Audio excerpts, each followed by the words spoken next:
শুরু করছি আজকের গল্প অনিশ দেবের লেখা আমার বাঁ হাতের 5 আঙ্গুল। মৌমিতাকে আমার বাঁ হাতের 5 আঙ্গুলের আসল ব্যাপারটা খুলে বলিনি, কারণ খুলে বলাটা খুব সহজ নয়। কিন্তু ও যে বারবারই আমার বাঁ হাতের দিকে তাকায় সেটা আমি লক্ষ্য করেছি। এখনো দেখছি ও কোল্ড ড্রিঙ্কসের গ্লাসে চুমুক দিতে দিতে আমার বাঁ হাতের দিকে চেয়ে আছে। আমি বাঁ হাতে সবসময় সাদা দস্তানা পরে থাকি, কাপড়ের দস্তানা। ঠাটবাটওয়ালা রেস্তোরাঁয় বেয়ারারা যেমন পরে থাকে। এখনো আমাদের টেবিলের আশেপাশে 2-3 জন বেয়ারা এরকম সাদা দস্তানা পরে আছে। মৌমিতাকে আজ ডিনার খাওয়াতে দ্য অর্কিডে নিয়ে এসেছিলাম। বাইপাসের ধারে এই দ্য অর্কিড রেস্তোরাঁটা মন্দ নয়। এখানে জগঝম্প নাচ গান নেই, তার বদলে শান্ত নিস্তব্ধ পরিবেশ। খুব সফট টোনে খুশির মুড তৈরির মিউজিক বাজছে। এসির তীব্রতা প্রায় শীত করার মতো। বেশিরভাগ টেবিলই ভর্তি থাকলেও কারোর কথা শোনা যাচ্ছে না। সবাই নিশ্চয়ই নিচু গলায় কথা বলছে, আমাদেরই মতো। একটা কথা জিজ্ঞাসা করব? মৌমিতা হঠাৎ মাথার চুল ঝাঁকিয়ে বলল, করো। আমি জানতাম ও কি জিজ্ঞেস করবে। তুমি বাঁ হাতে সবসময় গ্লাভস পরে থাকো কেন? গ্লাভস নয়, গ্লাভ বলো। হেসে বললাম আমি। আমি তো শুধু বাঁ হাতে পরেছি, 2 হাতে পরিনি। তুমি অ্যান্সারটা এড়িয়ে যাচ্ছ। কোল্ড ড্রিঙ্কসের গ্লাসে লম্বা চুমুক দিয়ে বায়নার সুরে ও বলল, বলো না, বলতে কোনো প্রবলেম আছে? আমার মনটা হঠাৎ কেমন কেমন হয়ে গেল। প্রবলেম? ভালো কথাই বলেছে মৌমিতা। প্রবলেম নেই আবার? এক হাতে দস্তানা পরে থাকি বলে অনেকের কাছেই আমাকে জবাবদিহি করতে হয়। কাউকে বলি এটা আমার এক বিচিত্র শখ, কাউকে বলি হোটেল ম্যানেজমেন্ট পড়ার সময় এই অভ্যাসটা ডেভেলপ করেছে, আবার কাউকে বা তিতিবিরক্ত হয়ে বলি আমার বাঁ হাতে স্কিন ডিজিজ হয়েছে। কিন্তু আসলে ব্যাপারটা যে কি সেটা একজন ছাড়া কাউকে বলিনি, অন্তত এখনো। কৌতূহল থাকাটা দোষের নয়, সুতরাং মৌমিতার কোনো দোষ নেই। ব্যাপারটা ওর জানতে ইচ্ছে করতেই পারে। তাই ওর প্রশ্নের উত্তরে বললাম, মৌ, বলতে কোনো প্রবলেম নেই, তবে মানে এর পেছনে একটা ইন্টারেস্টিং স্টোরি আছে। ও বড় বড় চোখ মেলে আমার দিকে তাকিয়ে বলল, তাই? তাহলে বলো প্লিজ। রেস্তোরাঁর ছায়া ছায়া আলোয় আমি ওকে ভালো করে দেখতে চাইলাম। মৌমিতা লম্বা, স্লিম চেহারা, মাথার একরাশ চুলে সোনালি রঙের ঝিলিক, লম্বাটে ফর্সা মুখ, টানা টানা চোখ। এই চোখে চোখ পড়লে নজর ফেরানো যায় না। চোখা নাক, সামান্য ফোলা 2 ঠোঁট যেন সবসময় দুষ্টু হাতছানি দিচ্ছে। মৌমিতাকে আমি ভালোবাসি। খুব স্বাদ ওকে নিয়ে বাকি জীবনটা একসঙ্গে থাকবো। আমার ভেসে বেড়ানো দিকশূন্য ছন্নছাড়া জীবনে ও সারথি হয়ে আসুক, আমাকে সামলে নিক, আমার সুখ দুঃখের শরিক হোক, আমার অভিভাবক হয়ে উঠুক। মৌমিতাকে এখনো এসব কথা বলিনি। দস্তানার গল্পটা বলার পর বলবো। মনে হয় না ও আমাকে ফিরিয়ে দেবে। আমি বেয়ারাকে ডেকে বিল দিতে বললাম। তারপর মৌকে চাপা গলায় বললাম, এখানে নয়, গল্পটা তোমাকে গাড়িতে যেতে যেতে বলবো। ও খুব খুশি হলো। আমি বললাম, গল্পটা তো এখনো শোনোনি, আগে শোনো। বিল মিটিয়ে আমরা দুজনে উঠে পড়লাম। রেস্তোরাঁর কাচের দরজার কাছে এসে দেখি বৃষ্টি পড়ছে, তবে তেমন জোরে নয়। আমি আর মৌ হাত ধরাধরি করে ছুট লাগালাম গাড়ি লক্ষ্য করে। গাড়িতে গুছিয়ে বসার পর মৌ বলল, বৃষ্টিটা হেভি রোমান্টিক, তাই না? তুমি পাশে থাকলে আমার কাছে মরুভূমিও রোমান্টিক লাগবে। ওয়াও বলে আমার জামা ধরে টান মারল মৌ। ঠোঁটজোড়া ছুচলো করে ছোট্ট ঠোকরানো চুমু খেলো গালে। জানলার কাজ তোলাই ছিল, হালকা করে এসি চালিয়ে দিলাম। তারপর পার্কিং লট থেকে গাড়ি তুলে নিয়ে এলাম বৃষ্টি ভেজা রাস্তায়। আকাশে বিদ্যুৎ ঝলসে গেল এপাশ থেকে ওপাশে, গুড়গুড় করে মেঘ ডাকল। বৃষ্টির জন্য রাস্তা দেখতে অসুবিধে হচ্ছিল বলে ওয়াইপার চালিয়ে দিলাম। ড্যাশবোর্ডের ঘড়ির দিকে চোখ গেল, 8:39।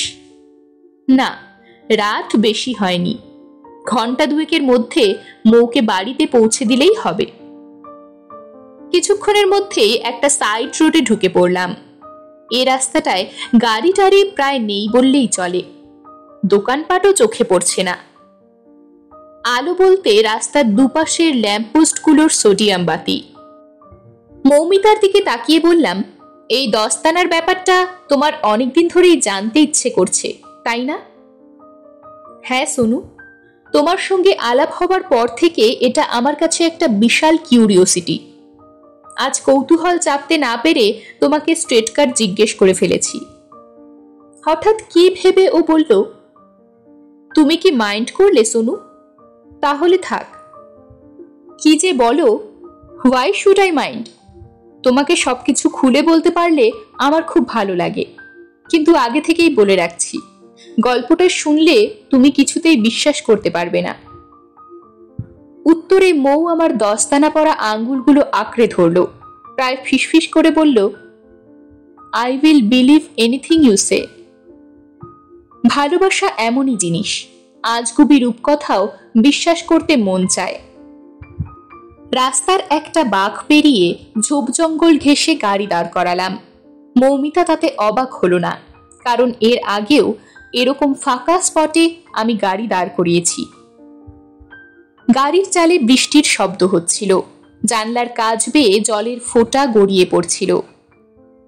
ওয়াইপার দুটো প্রাণপণে উইন্ডশিল্ডের জল সরাচ্ছিল। ওদের চলার তালে তালে মোটরের মিহি শব্দ হচ্ছিল। আকাশে বিদ্যুৎ ঝলসে উঠল, তারপরই মেঘের ডাক শোনা গেল। আমি গল্পটা বলতে শুরু করলাম।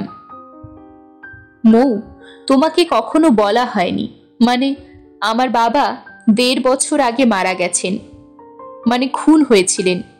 সেই সময় কলকাতায় একটা জঘন্য সিরিয়াল কিলিং চলছিল, একের পর এক খুন করে চলেছিল লোকটা।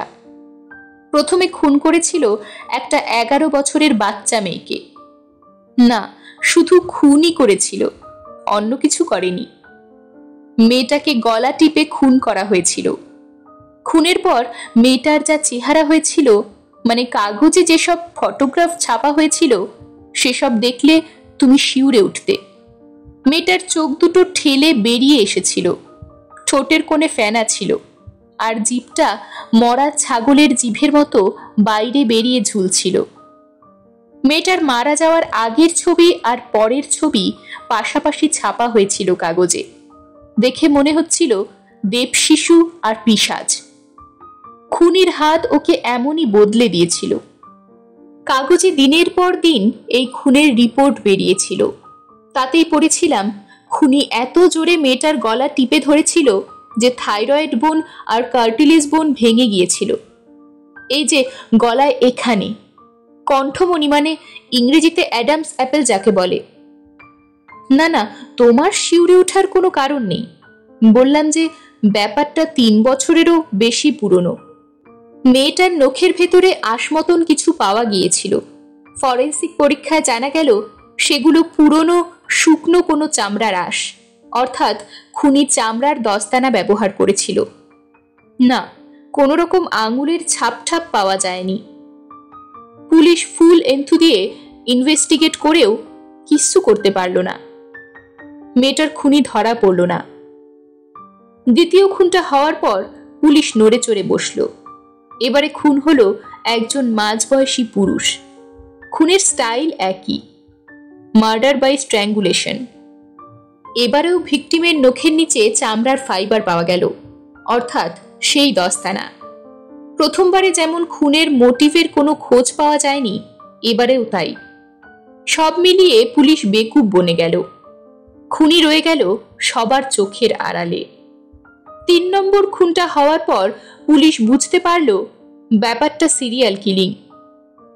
মিডিয়া খুনির নাম দিল দস্তানা খুনি, ইংরেজি চ্যানেল আর খবরের কাগজ নাম দিল গ্লাভ কিলার। সারা শহর জুড়ে খুনির খোঁজ চলতে লাগলো। সবাই জোট বেঁধে দস্তানা পরা লোক খুঁজে বেড়াতে লাগলো। বুঝতেই পারছো কলকাতা শহরের চামড়ার দস্তানা আর কোন কাজে লাগে। তাই দস্তানা পরা লোক খোঁজার কাজটা বেশ সহজ, কিন্তু সেরকম কাউকেই পাওয়া গেল না। এদিকে খুনের ব্যাপারটা চলতেই লাগলো। 3 নম্বরের পর 4 নম্বর, 4 নম্বরের পর 5 নম্বর, তারপর 6 নম্বর, আর 6 নম্বরের পর 7 নম্বর আমার বাবা। বাবা খুন হওয়ার পরই সিরিয়াল কিলিং এর ব্যাপারটা একেবারে বন্ধ হয়ে যায়। খুনি যেন হঠাৎই চলে যায় বনবাসে। কেউ কেউ বলল 7টা খুন করাটাই লোকটার টার্গেট ছিল। আবার কেউ বা বলল ভয় পেয়ে খুনি গা ঢাকা দিয়েছে, কারণ গোটা শহরের লোক সাবধান হয়ে গেছে। তাছাড়া সবাই এমন হন্যে হয়ে দিনরাত দস্তানা পরা লোকের খোঁজ করছে যে নতুন খুনের ভিকটিম খুঁজে পাওয়াই মুশকিল। তাকে খুন করা তো অনেক পরের ব্যাপার। বাবা খুন হওয়ার পর আমি অনাথ হয়ে গেলাম, কিন্তু সবাই হাঁপ ছেড়ে বাঁচল, কারণ সাইকোপ্যাথ খুনের সিরিয়াল কিলিং বন্ধ হয়ে গেল। এতে সমস্যা মিটলেও নতুন কিছু প্রশ্ন উঠে এলো পুলিশের সামনে। আমার বাবা খুন হয়েছিলেন ভিক্টোরিয়া মেমোরিয়ালের কাছে, মানে এলাকার বাউন্ডারি ওয়ালের কাছাকাছি ঝোপের মধ্যে বাবার ডেড বডিটা পড়েছিল। শুনলে তোমার অবাক লাগবে মৌ, বাবাকে কিন্তু গলা টিপে খুন করা হয়নি। ধারালো অস্ত্র দিয়ে পাগলের মতো কোপানো হয়েছিল বাবাকে। ছত্রখান হওয়া ডেড বডিটা পড়েছিল ঘাসের ওপরে, মুখটা ধারালো ফলার কোপে শতচ্ছিন্ন। হাতের আঙ্গুলগুলো শরীর থেকে আলাদা হয়ে এখানে সেখানে পড়েছিল। বাঁ হাতটা কাঁধের কাছ থেকে প্রায় খুলে এসেছিল। সে এক বীভৎস ব্যাপার। বাবার পকেটে পাওয়া ক্রেডিট কার্ড থেকে পুলিশ পরিচয় আর ঠিকানার খোঁজ পায়। আমি বাবাকে শনাক্ত করতে পেরেছিলাম হাতের একটা আংটি দেখে, আর ডান হাঁটুর নিচে একটা কাটা দাগ দেখে। আইডেন্টিফাই করার পরই আমি সেন্সলেস হয়ে গিয়েছিলাম। এবারে তোমাকে প্রশ্নগুলোর কথা বলি। প্রথমত, বাবাকে গলা টিপে খুন করা হয়নি, ফলে খুনের কায়দাটা সিরিয়াল কিলারের স্টাইলের সঙ্গে মিলছে না। কেন খুনি হঠাৎ স্টাইল বদলাতে গেল? দ্বিতীয়ত, মার্ডার স্পটে একটা কালো চামড়ার দস্তানা পাওয়া যায়, রক্তমাখা দস্তানা, ছুরির কোপের টুকরো টুকরো হয়ে গেছে। দস্তানার রক্তের সঙ্গে বাবার রক্ত মিলে গিয়েছিল। এই দস্তানাটি কি খুনির দস্তানা হতে পারে? তৃতীয়ত, খুনের ধরনটা এমনই যে পুলিশের মনে হয়েছে খুনটা প্রতিহিংসা বা আক্রোশ থেকে করা হয়েছে। প্রচণ্ড আক্রোশ না থাকলে কেউ এভাবে খুন করে না। তাহলে সিরিয়াল কিলার হঠাৎ এই আক্রোশ দেখালো কেন? পুলিশ একটা সিদ্ধান্তে পৌঁছতে চাইছিল, কিন্তু তাতে একটি মাত্র বাধা ছিল। নিশ্চয়ই তুমি বুঝতে পেরেছ কি সেই সিদ্ধান্ত আর কি সেই বাধা। যাকগে, আমি বলছি। পুলিশের সেই সিদ্ধান্ত হলো আমার বাবাই সেই সিরিয়াল কিলার। খুন হওয়া কোনো ভিকটিমের রিলেটিভ বা বন্ধু বান্ধব প্রতিহিংসার আক্রোশে বাবাকে ওরকম বীভৎসভাবে খুন করেছে। আর এই সিদ্ধান্তের পথে বাধা হলো খুঁজে না পাওয়া বাঁ হাতের দস্তানা। দস্তানাটা পুলিশ কেন খুঁজে পায়নি জানো? ওটা আমি নিয়ে এসেছিলাম। প্রথম দিন অন্ধকারে পুলিশ ভালো করে জায়গাটা সার্চ করতে পারেনি। হয়তো বাবার সঙ্গে খুনি বা খুনিদের ধস্তাধস্তির সময় দস্তানাটা দূরে কোনো ঝোপের মধ্যে ছিটকে পড়ে গিয়েছিল, তাই ওরা সেটা দেখতে পায়নি। খুনের পরদিন দুপুরে গোয়েন্দারা লোকজন নিয়ে এসে জায়গাটা তন্ন তন্ন করে সার্চ করে, কিন্তু ওটার খোঁজ পায়নি। কারণ সেদিন ভোরবেলা পাহারাদার কনস্টেবলের চোখে ধুলো দিয়ে দস্তানাটা আমি খুঁজে বের করি। ঘন ঘাসের জঙ্গলের মধ্যে ওটা লুকিয়েছিল। ওটার গায়ে কোনো ছুরির কোপ ছিল না, শুধু 2-1 জায়গায় শুকনো রক্ত লেগেছিল। দস্তানাটা বাড়ি নিয়ে এসে আমি লুকিয়ে রাখলাম। বাবার শোক ভুলতে আমার কয়েক মাস লেগে গিয়েছিল। আমি বেশ বুঝতে পারছিলাম পুলিশের সন্দেহ ঠিক, আমার বাবাই সেই সিরিয়াল কিলার। না না মৌ, তোমার আপসেট হওয়ার কিছু নেই। After all truth is truth. Serial killer লোকটা যে আমার বাবা, এর মধ্যে অবাক হওয়ার কিছু নেই। বহু সিরিয়াল কিলারই ফ্যামিলি ম্যান ছিল, মানে ওরা কারো না কারোর বাবা ছিল। এবারে আমার ব্যাকগ্রাউন্ড আরও একটু বলি। আমার মা ছোটবেলায় মারা গিয়েছিলেন, তাই মাকে আমার ভালো করে মনে নেই, কিন্তু মায়ের সম্পর্কে বাবা খুব বাজে বাজে কথা বলতেন। প্রথম প্রথম আমার খারাপ লাগতো, কিন্তু পরে একই ধরনের কথা রোজ শুনতে শুনতে ব্যাপারটা গা সওয়া হয়ে এসেছিল। কে জানে, হয়তো বাবার অভিযোগগুলো বিশ্বাস করতেও শুরু করেছিলাম। বাড়িতে মায়ের কোনো ফটো ছিল না, বাবা রাখেননি, তাই আমি আজও জানি না আমার মা কে, কেমন দেখতে ছিল। এই শূন্যতা নিয়ে আমি বড় হয়েছি মৌ। আমার বাবা এমনিতে শান্ত মানুষ হলেও হঠাৎ হঠাৎ হিংস্র হয়ে উঠতেন, ঘরের জিনিসপত্র পাগলের মতো ভাঙচুর করতেন, আমার মরা মাকে চেঁচিয়ে চেঁচিয়ে নোংরা গালিগালাজ করতেন। বাবার একটা ব্রিফকেস ছিল, ব্রিফকেসটা খুলে আমি কয়েকটা অদ্ভুত জিনিস পেয়েছিলাম। মেয়েদের মাথার ক্লিপ, ছেলেদের দুটো রিস্ট ওয়াচ, 3টে আংটি, একটা চামড়ার বেল্ট আর 2টো নাইলনের প্যান্টি। জিনিসগুলো দেখে আমার মনে হলো ওগুলো ভিকটিমদের গা থেকে বাবা খুলে নিয়েছেন, মানে জিনিসগুলো মার্ডার সুভেনির। সিরিয়াল কিলিং এর ব্যাপারটা অনেক নিউজ পেপারেই বেশ বড় করে দিনের পর দিন বেরিয়েছিল। বাবার ওই ব্রিফকেসে তার কাটিংগুলো আমি পেয়েছিলাম। সেগুলো বারবার করে খুঁটিয়ে পড়ে ভিকটিমদের হারানো কয়েকটা জিনিসের কথা জানতে পারলাম। আশ্চর্য হয়ে দেখলাম হারানো জিনিসগুলো বাবার ব্রিফকেসেই রয়েছে, সুতরাং সন্দেহের আর কোনো জায়গা রইল না। এবারে তোমাকে দস্তানাটার কথা বলি। মাস আষ্টেক আগের কথা। তুমি তো জানো আমি মাঝে মাঝে একটু আধটু ড্রিঙ্ক করি। একদিন রাতে বাড়িতে একা একা বসে হুইস্কি খাচ্ছিলাম আর বাবার কথা ভাবছিলাম। ঘরে নাইট ল্যাম্পের আবছা নীল আলো, সিডি প্লেয়ারে হালকা মিউজিক বাজছে, নেশা বেশ জমে উঠেছে। সামনের টেবিলে বোতল আর গ্লাসের পাশে পড়েছিল বাবার দস্তানাটা। আমি ওটা হাতে নিয়ে ঘুরিয়ে ফিরিয়ে দেখছিলাম আর ভাবছিলাম এর ভেতরে একটা খুনি হাত বাস করত, আর সেই হাতটা আমার বাবার হাত। গ্লাসটা হাতে নিয়ে নড়াচড়া করতে করতে হঠাৎ কি খেয়াল হলো আমি ওটা বাঁ হাতে পড়ে ফেললাম। সঙ্গে সঙ্গে কি যে হলো তোমাকে ঠিক বুঝিয়ে বলতে পারবো না। আমার বাঁ হাতের আঙুলের ডগাগুলোয় যেন হাই ভোল্টেজের শক খেলাম। বাঁ হাতের প্রতিটি শিরা চিনচিন করতে লাগলো। অসহ্য জ্বালায় আমি ছটফট করতে লাগলাম। ছটফট করতে করতে বেসামাল হয়ে ছিটকে পড়ে গেলাম চেয়ার থেকে। আমার পায়ের লাথিতে টেবিলটা উল্টে গেল, তার সঙ্গে সঙ্গে গ্লাস আর বোতলও। হাতের অসহ্য জ্বালাটা আমাকে পাগল করে দিচ্ছিল। আমি মরিয়া হয়ে দস্তানাটা টেনে খোলার চেষ্টা করছিলাম, কিন্তু আশ্চর্য, ওটা কিছুতেই খোলা যাচ্ছিল না। ওটা সিমেন্টের ঢালাইয়ের মতো আমার হাতে একেবারে সেটে গেছে। মেঝেতে পড়ে আমি হিস্টেরিয়ার রোগীর মতো হাত পা ছুড়ছিলাম আর গ্লাভটা খোলার চেষ্টা করছিলাম, কিন্তু কিছুতেই পারলাম না। হাতের জ্বালা পোড়াটা এত বাড়তে লাগলো যে একসময় আমি অজ্ঞান হয়ে গেলাম। যখন জ্ঞান ফিরল টের পেলাম জ্বালাটা আর নেই, নেশাও পুরোপুরি কেটে গেছে। কোনো রকমে উঠে ঘরের টিউবলাইট জ্বেলে দিলাম, তারপর তাকালাম আমার বাঁ হাতের দিকে।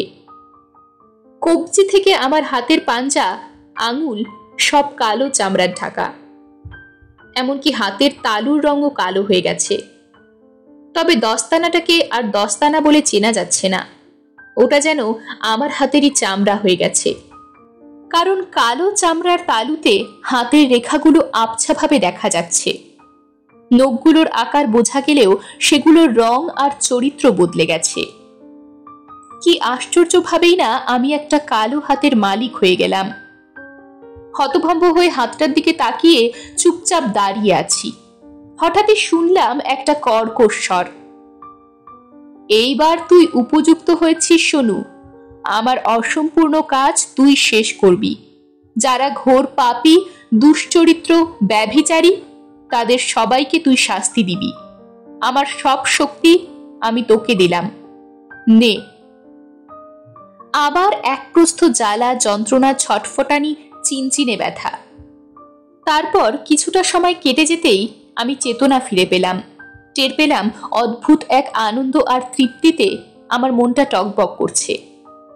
তবে সমস্যা একটা হলো, আমার এই কালো রঙের বাঁ হাতটা দেখে কৌতূহলী লোকজন স্বাভাবিকভাবেই বিরক্ত করে মারবে, কিন্তু সবাইকে তো আর এ গল্প বলা যায় না। তাই সবসময় বাঁ হাতে সাদা দস্তানা পরে থাকি। লোকে আমাকে হয়তো রেস্তোরাঁর বয় বেয়ারা ভাবে, তা ভাবুক, অন্তত পাগল করা কৌতূহলের হাত থেকে তো আমি রেহাই পাবো, কি বলো? আমার গল্প শেষ হতেই মৌমিতা খিলখিল করে হেসে উঠল। সোনু, তুমি ফ্যান্টাস্টিক, তোমার জবাব নেই।